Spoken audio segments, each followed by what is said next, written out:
बिस्मिल्लाहिर्रहमानिर्रहीम, अस्सलाम वालेकुम। मैं मुश्ताक करल। इल्म आगाही के सफ़र में हम चाह रहे हैं कि छोटी छोटी वीडियोस ऐसी तैयार की जा सकें जिसमें घर बैठे तलबात को ज़्यादा से ज़्यादा फ़ायदा हो सके।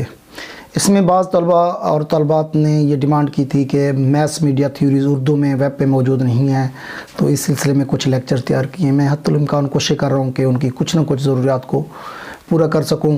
इसमें यकीनन कोई ना कोई ख़ामी ज़रूर रह जाएगी। आप ज़रूर इसकी निशानदेही कीजिए।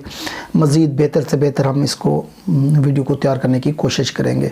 वीडियो स्टार्ट करने से पहले हम चाहूँगा कि आप हमारे चैनल को लाइक करें, सब्सक्राइब करें, दोस्तों को इनवाइट करें और मैक्सिमम ग्रुप में शेयर करें, ताकि ज़्यादा से ज़्यादा हमारी ये जो हल्की सी इल्म की फैलाने की कोशिश है वो दूसरे दोस्तों तक पहुँच सके। तो मैस मीडिया थ्योरीज़ में हम चंद ऑलरेडी थ्योरीज़ पे हम बात कर चुके हैं। तो आज की हमारी जो थ्योरी है वो है एजेंडा सेटिंग थ्योरी। बेसिकली 1968 के जो प्रेसिडेंशियल इलेक्शन थे, इसमें मैक्स मैककॉम और डोनाल्ड शाह ने ये थ्योरी पेश की थी, जिसमें उन्होंने एक ख़ास कोशिश की थी कि जो मीडिया हाउसेस हैं वो एक्चुअली रियलिटी को प्रेजेंट नहीं करते, बल्कि वो रियलिटी को फ़िल्टर करने की कोशिश करते हैं। एक ख़ास ओपिनियन को वो सामने रखते हैं और दूसरी चीज़ को वो नज़रअंदाज कर देते हैं। तो agenda setting basically media houses का एक अपना तर्ज़ अमल होता है, जिसके ज़रिए वो अपने चंद मखसूस अज़ाइम को हासिल कर लेते हैं। इसकी जो बेहतरीन एग्जांपल अगर आप आजकल समझना चाहें तो हमारे पास दो बड़े मीडिया हाउसेस हैं।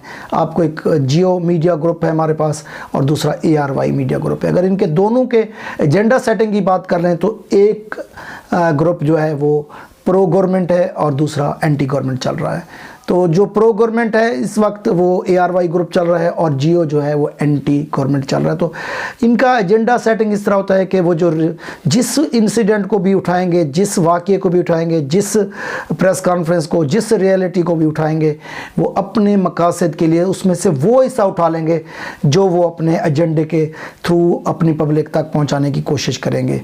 इसमें ये ज़रूरी नहीं वो समझते कि रियलिटी के हर पहलू को सामने रखा जाए, बल्कि जो चीज़ उनके एजेंडे को स्ट्राइक कर रही होती है, जो एजेंडे को बेहतर लग रही होती है, उसी चीज़ को वो फॉलो करते हैं। तो ये आपके सामने बहुत से मीडिया चैनल्स ने एक ख़ास पोजीशन ले रखी है।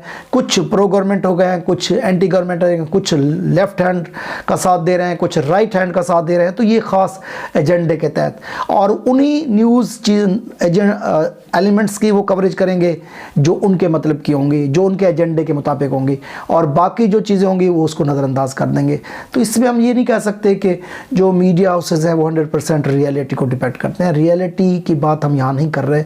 हम ये कह रहे हैं कि जो मीडिया हाउसेस हैं वो फ़िल्टर करके, वो उसको स्क्रीनिंग करके सिर्फ वो न्यूज़ एलिमेंट्स, वो सेगमेंट्स जो रियलिटी होती है उसके लाने की सामने कोशिश करते हैं, जिनको वो अपने मीडिया हाउस की पॉलिसी के मुताबिक बेहतर समझते हैं। तो वो ख़ास पॉलिसी के मुताबिक जब वो न्यूज़ का वो सेगमेंट लेते हैं तो रियलिटी का एक दूसरा हिस्सा जो है वो आवाम की नज़र से ओझल रह जाता है।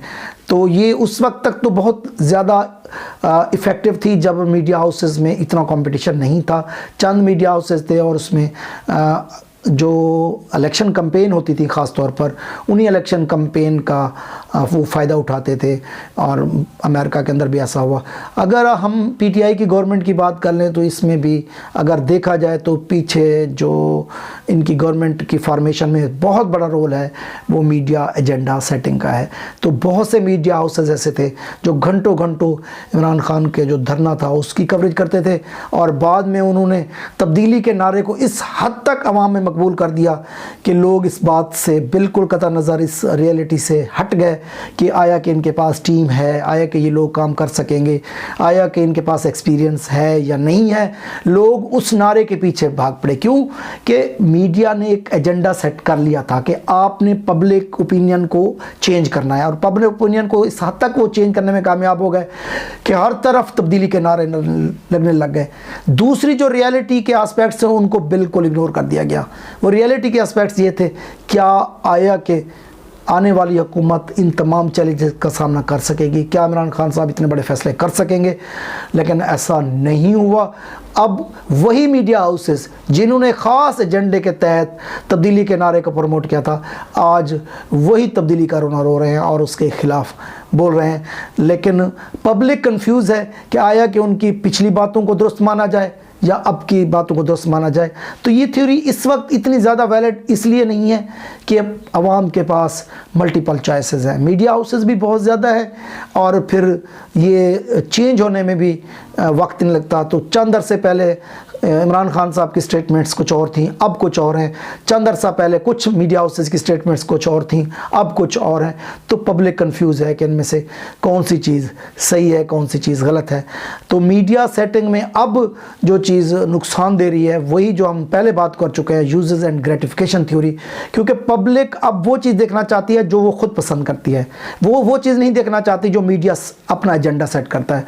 तो अब मीडिया एजेंडा जो है वो काफ़ी हद तक पीछे चला गया है। अब मीडिया हाउसेस कोशिश करते हैं कि वो कुछ दिखाया जाए जिसको पब्लिक चाहती है, हत्ता कि वो उनकी पॉलिसी, उनके एजेंडे के वो चीज़ खिलाफ भी होती है, लेकिन उसके बावजूद वो चीज़ अब दिखाने की कोशिश करते हैं जिसको अवाम पसंद करती है।